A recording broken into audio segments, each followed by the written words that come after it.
स्वागत है आप सभी का विवेक पाठशाला पे। आज की कक्षा के माध्यम से हम लोग जो भी पहला पेपर है जिसमें 10 इकाई शामिल हैं, उसी क्रम में पहले पेपर यानी कि शिक्षण अभिवृत्ति पे एक मास्टर क्लास के रूप में हम लोग अपनी बातचीत करेंगे। कम समय में कैसे पूरे पाठ्यक्रम को कवर किया जाए, उसी को ध्यान में रखते हुए हम लोग एक मास्टर क्लास के श्रृंखला की शुरुआत किए हैं। एक कक्षा इसके करने के उपरांत 1 से 2 कक्षाओं में पहली इकाई जो है वह अपने आप में पूर्ण हो जाएगी। इसके साथ साथ देखा जाए तो परीक्षा से संबंधित जहां से प्रश्न पूछे जाने की संभावना है, उन सभी बिंदुओं पे हम लोग अपनी बातचीत करेंगे। इस कक्षा का अध्ययन करने के उपरांत और इसके बाद 2 श्रृंखलाएं और आएगी, जिसमें पहली इकाई जिसे शिक्षण अभिवृत्ति के नाम से जानते हैं वह इकाई समाप्त हो जाएगी। सबसे पहले हम लोग देखेंगे कि टीचिंग एप्टीट्यूड या शिक्षण योग्यता क्या होती है। कहने का आशय है कि टीचिंग एप्टीट्यूड के माध्यम से जब अध्यापक छात्रों को विभिन्न प्रकार की शैली के माध्यम से वह अपनी बात रखता है बच्चों के सामने, यानी कि विभिन्न प्रकार की शैली के माध्यम से, जिसमें तो शैली के रूप में देखा जाए तो वर्णनात्मक शैली, व्याख्यात्मक या इंडोगोजी या पेंडोगोजी, विभिन्न प्रकार की विधियों का प्रयोग करके जब अध्यापक छात्रों को समझाता है उसे हम टीचिंग एप्टीट्यूड के नाम से जानते हैं। इस पूरी इकाई में अध्यापक की जो प्रमुख विशेषताएं होनी चाहिए एवं छात्रों की प्रमुख विशेषताएं सीखने के दौरान क्या क्या होनी चाहिए, उन सभी पे हम लोग ठहर के बात करेंगे। टीचिंग एप्टीट्यूड से आशय है कि अध्ययन अध्यापन की दुनिया में जब अध्यापक विभिन्न प्रकार के शैलियों का प्रयोग करके छात्रों को पढ़ाता या समझाता है, उसे हम टीचिंग एप्टीट्यूड के नाम से जानते हैं। सबसे पहले हम देख रहे हैं टीचिंग से आशय है कि जब अध्यापक छात्र को पढ़ा रहा है, यानी कि अध्यापक जब छात्रों को अध्ययन अध्यापन की दुनिया में वह अपनी जानकारी को साझा करता है, तो वह सिर्फ एक जानकारी मात्र न होकर अध्यापक में सृजनात्मक क्षमता और आलोचनात्मक सोच को विकसित करता है। यानी कि अध्यापक अपने अध्यापन की दुनिया के माध्यम से प्रायः छात्रों में आलोचनात्मक सोच और इसके साथ साथ सृजनात्मक क्षमता को विकसित करता है। इसे हम टीचिंग के नाम से भी जानते हैं। अब उसके बाद है टीचिंग एप्टीट्यूड, जिसे शिक्षण अभिवृत्ति या शिक्षण योग्यता के नाम से भी जाना जाता है। टीचिंग एप्टीट्यूड से आशय है कि विभिन्न प्रकार के शैलियों का प्रयोग करके उसमें शैली के रूप में देखा जाए तो छात्र की सुविधा के अनुसार और अध्यापक विभिन्न प्रकार के शैलियों को आपस में समावेशी करके जब वह छात्र को जानकारी प्राप्त करता है, उसे हम टीचिंग एप्टीट्यूड के नाम से जानते हैं। इसके बाद हम देखेंगे some important point of note, यानी कि अध्यापक एवं छात्र के बीच कुछ बिंदुओं पे देखा जाए तो बुनियादी अंतर है, जहाँ से प्रश्न पूछे जाते हैं। यानी कि अध्यापक एवं छात्र के बीच में जो बुनियादी अंतर है उसको देखेंगे। यानी कि अध्ययन अध्यापन की दुनिया में जब अध्यापक छात्रों को वह पढ़ाता है, तो यानी कि टीचिंग सोशल एक्ट के रूप में जाना जाता है, जबकि किसी भी काम को अगर कोई विद्यार्थी ज्ञान को सीख रहा है तो वह पर्सनल एक्ट के रूप में आएगा। यानी कि टीचिंग सोशल एक्ट है, जबकि सीखना पर्सनल एक्ट के रूप में आएगा। और इसके साथ साथ देखा जाए तो अध्यापक बिना विद्यार्थियों को टीचिंग नहीं करा सकता, जबकि अगर विद्यार्थी सीखने को तैयार हैं तो वह स्वयं सीख सकते हैं। यह तो अध्यापक और विद्यार्थियों के बीच में देखा जाए तो असमानता रही, लेकिन समानता के रूप में हम देखेंगे तो अध्यापक और छात्र एक दूसरे के अनुपूरक यानी कि एक सिक्के के पहलू के रूप में है। अध्यापक छात्रों को पढ़ाने के साथ साथ वह अपने सोच ज्ञान के क्षेत्र में अपनी विकास को जीवन प्रयत्न करता रहता। बिना अध्यापक और छात्र के सहयोग के बिना टीचिंग की जो पूरी प्रक्रिया है वह कभी पूर्ण नहीं हो सकती। उसके बाद है कि इसके बाद है टीचिंग कंपोटेंशियल। टीचिंग कंपोटेंशियल कहने का आशय कि एक अध्यापक जब वह अपने विद्यार्थियों को पढ़ा रहा है तो उसमें क्या क्या विशेषताएं होनी चाहिए, उसी को हम टीचिंग कंपोटेंशियल के नाम से जानते हैं।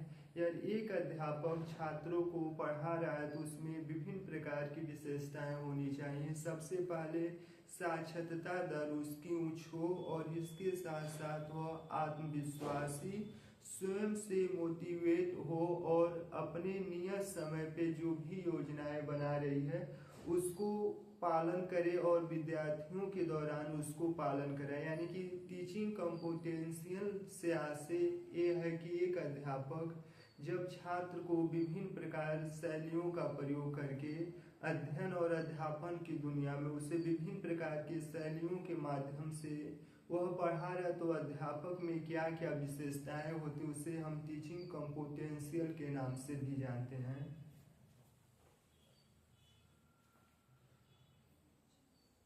टीचिंग पे हम लोग इसके पहले बात कर चुके हैं। उसके बाद हम लोग ट्रेनिंग पे बात करेंगे।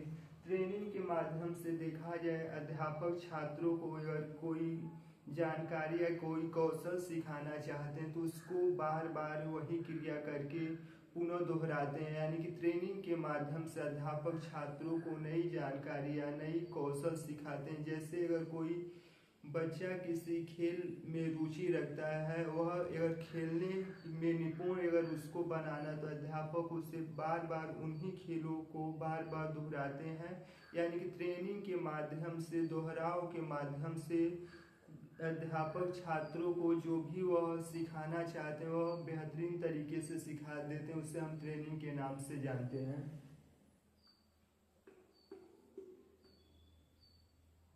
कंडीशनिंग का आशय है कि अगर अध्यापक किसी छात्र के बीच में, कंडीशनिंग का आशय है कि अध्यापक अगर छात्र को कोई अन्य जानकारी सिखाने के लिए प्रयास करें तो उसका कंडीशनिंग इस प्रकार करेंगे कि वह उन जानकारियों को आसानी से सीख ले। कंडीशनिंग के माध्यम से देखा जाए तो अध्यापक प्रायः छात्रों के सामने नए विचारों को इस प्रकार विकसित करते हैं कि कोई भी विद्यार्थी को इस प्रकार से कंडीशनिंग किया जाता है कि वह नए विचारों को वह समझ ले। प्रायः कंडीशनिंग का प्रयोग देखा जाए तो भारत में पहले यानी कि प्रारंभिक वर्षों में देखा जाए तो जो भी गुरुकुल व्यवस्थाएं थी तो वहाँ पे जो भी छात्र थे तो उनको इस प्रकार से कंडीशनिंग किया जाता कि सुबह भोर में जगकर स्नान करके या जो भी रोजमर्रा जीवन के नित्य कार्यक्रम उसको करने के बाद ही शिक्षा ग्रहण कर सकते हैं। यानी कि यह कंडीशनिंग के माध्यम से छात्रों को सुबह जागने के लिए विवश किया जाता है। यानी कि कंडीशनिंग के माध्यम से अध्यापक छात्रों के बीच में नई रुचि और नए विचार को प्रस्तुत करते हैं। उसके बाद देखा जाए तो अनुदेश का आशय है जिसे प्रायः इंस्ट्रक्शन के नाम से भी जाना जाता है। इंस्ट्रक्शन जिसे प्रायः अनुदेश कहा जाता है, इंस्ट्रक्शन के माध्यम से देखा जाए तो प्रायः अध्यापक छात्रों में जो भी गलत शैली प्रयोग कर रहे हैं यानी कि जो भी छात्र है उसमें अनुदेश के माध्यम से, यानी कि अध्यापक अगर किसी विद्यार्थी को कुछ सिखाना चाह रहा है या कुछ सिखाता है तो उसमें विभिन्न बिंदुओं पे यानी कि स्टेप बाय स्टेप करके अनुदेश या दिशा निर्देश देके वह उस काम को सिखाने का प्रयास करता है, उसे हम अनुदेश कहते हैं। यानी कि अनुदेश के माध्यम से अध्यापक छात्रों में स्टेप बाय स्टेप दिशा निर्देश देके उनको वह ज्ञान या कौशल सिखाता है जिसे हम अनुदेश के नाम से भी जानते हैं। अब इसके बाद है इंडोक्राइनेशन जिसे प्रायः भावना कहा जाता है। इंडोक्राइनेशन से आशय है कि अध्यापक देखा जाए तो प्रायः जिससे भावना के रूप में हिंदी में जाना जाता है, अध्यापक छात्रों पे अपने विचार एवं भावनाओं को एक तरफा थोपने का प्रयास करते हैं। इसके पहले जो भी हम लोग टीचिंग और जो भी अनुदेश पे बात की वह अध्यापक एवं छात्र दोनों तरफों के द्वारा यानी कि दोनों के सहयोग के माध्यम से कुछ भी अध्यापक सिखाता था विद्यार्थी में। लेकिन भावना, जिसे प्रायः इंडोक्राइनेशन के नाम से भी जाना जाता, इसमें अध्यापक छात्रों के विचार, जो छात्र के विचार हैं उन विचारों को नगण्य करके अध्यापक प्रायः अपनी भावनाओं को छात्रों पे थोपने का प्रयास करते हैं।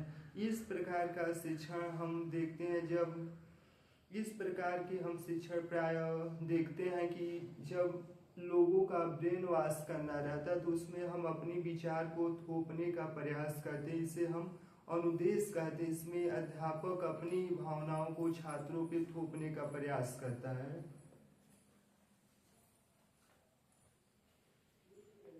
अब बात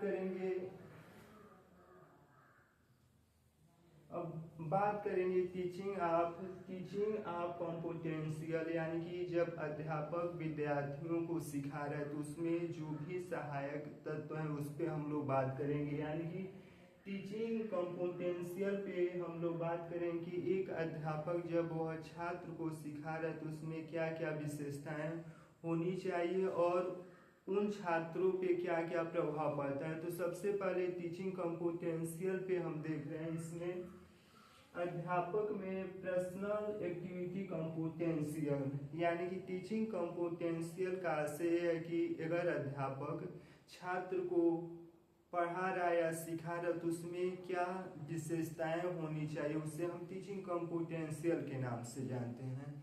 सबसे पहले हम लोग पर्सनल बात करें कि अध्यापक के अंदर पर्सनल विशेषताएं के रूप में क्या क्या होनी चाहिए।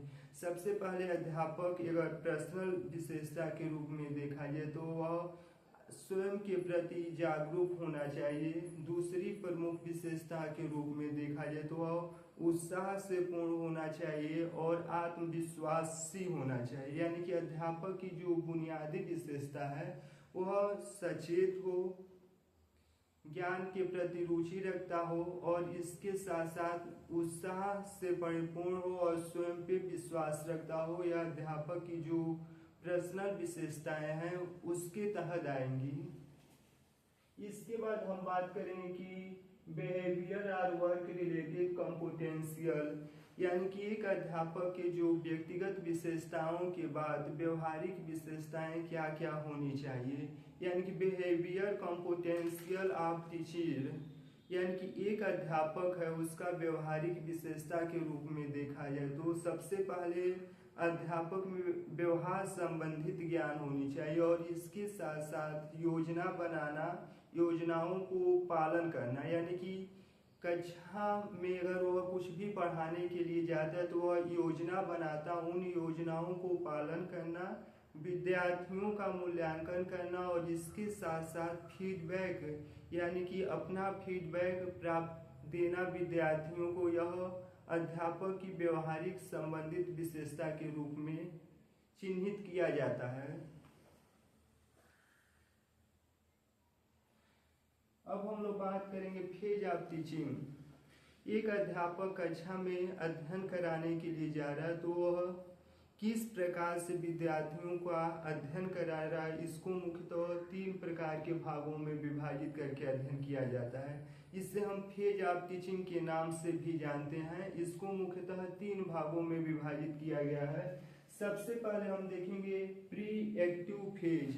प्री एक्टिव फेज कहने का आशय है कि अगर एक अध्यापक कक्षा में प्रवेश कर रहा है, अगर विद्यार्थियों को कुछ नई जानकारी वह सिखाना चाहता है तो सबसे पहले प्री एक्टिव फेज में वह उन जो भी विद्यार्थी हैं उनके ज्ञान के बारे में वह पहले पता करेगा। यानी कि अध्यापक कक्षा में प्रवेश करने पे उन विद्यार्थियों को जो भी कुछ नया जानकारी सिखाना चाह रहा है उनकी जो पहले से जानकारी प्राप्त है उसको वह जानने का प्रयास करेगा। इसे प्री एक्टिव फेज के नाम से जानते हैं। दूसरे नंबर पे इंटर एक्टिव फेज के इंटरएक्टिव फेज उसे कहते हैं जब अध्यापक छात्रों को कुछ पढ़ा रहा है, उसके दौरान जो भी आपस में क्रियाकलाप हो रहे हैं उसे हम प्रायः हम इंटरएक्टिव फेज के नाम से जानते हैं। यानी कि प्री एक्टिव यानी कि अध्यापक कक्षा में प्रवेश किया, पढ़ाने से पूर्व छात्रों की जानकारी से अवगत हो रहा है तो उसे हम प्री एक्टिव फेज के नाम से जानते हैं। जबकि जब अध्यापक कक्षा में प्रवेश करने के बाद छात्रों को अध्ययन अध्यापन की दुनिया में प्रवेश किया है तो उसे हम इंटरएक्टिव फेज के नाम से जानते हैं। तीसरा है पोस्ट इंटरएक्टिव फेज, यानी कि दोनों प्रक्रिया होने के बाद जब अध्यापक पढ़ाने के बाद छात्रों का मूल्यांकन करता है तो उसे हम पोस्ट एक्टिव फेज के नाम से भी जानते हैं।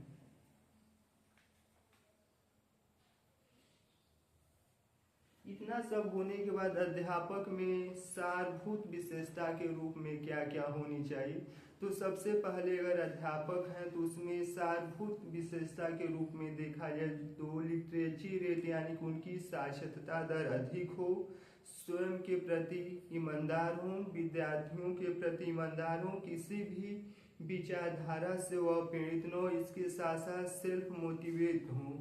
यानी कि प्रमुख विशेषता के रूप में अध्यापक जिस विषय में या जो भी सब्जेक्ट विद्यार्थी को पढ़ा रहा है उस सब्जेक्ट में वह ज्ञान से परिपूर्ण या निपुण होना अति आवश्यक है।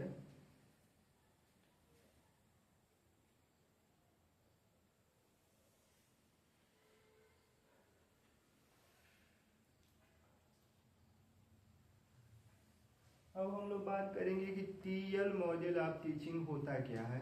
टीएल मॉडल ऑफ टीचिंग से आशय है कि अध्यापक जब कक्षा में प्रवेश कर रहा है तो अब विद्यार्थी को पढ़ाता तो उसमें विभिन्न प्रकार के शैलियों का प्रयोग करता है। उसी में से एक शैली का नाम है जिसे टीएल मॉडल ऑफ टीचिंग के नाम से भी जानते हैं। टीएल मॉडल ऑफ टीचिंग के अनुसार देखा जाए तो अध्यापक उसमें रहेंगे, उसके साथ साथ देखा जाए तो विद्यार्थी और सब्जेक्ट, यानी कि टीएल मॉडल ऑफ टीचिंग के माध्यम से अध्यापक विद्यार्थी और विषय को आपस में समन्वय करके किया जाता है, जिसे हम प्रायः टीएल मॉडल ऑफ टीचिंग के नाम से भी जानते हैं।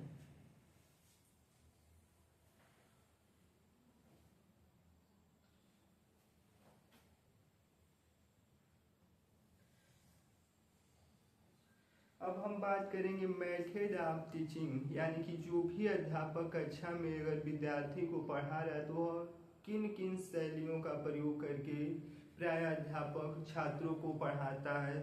मुख्य रूप से देखा जाए तो दो प्रकार के शैली का प्रयोग करता है, जिसे मेथड ऑफ टीचिंग के अंतर्गत हम जानेंगे। सबसे पहले देखा जाए तो दो प्रकार के मुख्य रूप से शैली का प्रयोग किया जाता है,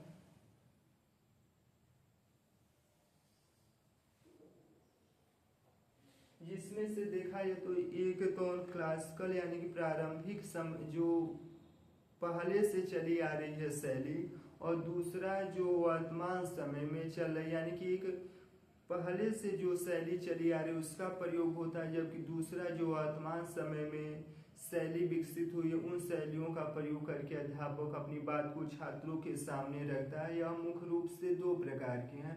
अब हम एक एक प्रकार के जो अन्य उप शाखाएं उस पे हम लोग अपनी बात करेंगे।